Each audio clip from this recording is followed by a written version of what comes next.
এই যে অজয় বাবু পাঞ্জাব থেকে বিয়ে করে নিয়ে আসছে মেয়ে, আর বিয়েটা করে নিয়ে আসলো। তা হঠাৎ করে আমরা কেউ বুঝতেই পারলাম না। তাহলে খাওয়াটা কবে দিচ্ছ? আমরা যবে বলবো তবে কেমন কথা? তুমি কবে খাওয়া দিবে সেটা বলো। বিয়েটা তো তুমি করছো। খাওয়াটা এখন মনে করো আজকে মিটিং আছে। তা পূজার মধ্যে তাহলে বিয়ে হঠাৎ করে বিয়ে করে নিয়ে আসলা ডাইরেক্ট মেয়ে। তা মেয়েটার বাড়ি অরিজিনাল বাড়িটা কোথায়? কিছু বলো। ও কাকু আমি বিয়ে করবো না কাকু। কাকু বিয়ে করবা না?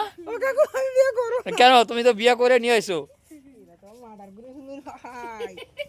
তাহলে বিয়েটা করে নিয়ে আসছো, তো এখন লজ্জা করতেছে নাকি বিয়েটা করার পরে? হ্যাঁ, আগে লজ্জাটা আগে করে নাই, এখন করতেছে। তাহলে বউটা ভালো আছে তো?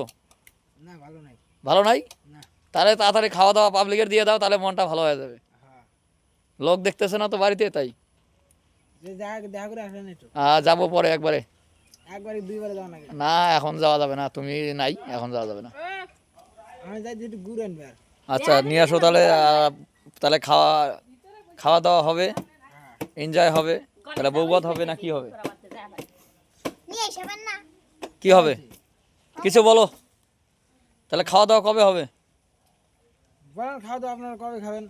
তাহলে আজকে কি আছে? আজকে লক্ষ্মী পুজো বলে। লক্ষ্মী পূজা। তাহলে লক্ষ্মী পূজার খাওয়া দাওয়া হবে নাকি আজকে? লক্ষ্মী পূজার আবার সবার বাড়ি বাড়ি হয়। যাই হোক, তোমার বাড়িতে লক্ষ্মী নিয়েই এসো, তাই না? যাই হোক, ওই লক্ষ্মীর ভালো করে পূজা টুজা দিও।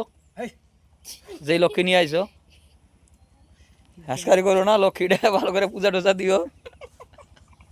দেখো দেখো বন্ধুরা, নতুন বিয়ে করছে, বউ নিয়ে আসছে পাঞ্জাব থেকে। আরেকটা বউ গেল ট্রেনে এটা। হ্যাঁ, এটা যাইতে হবে এখন আনতে। চলো, ঠিক চলো, আছে। চলো।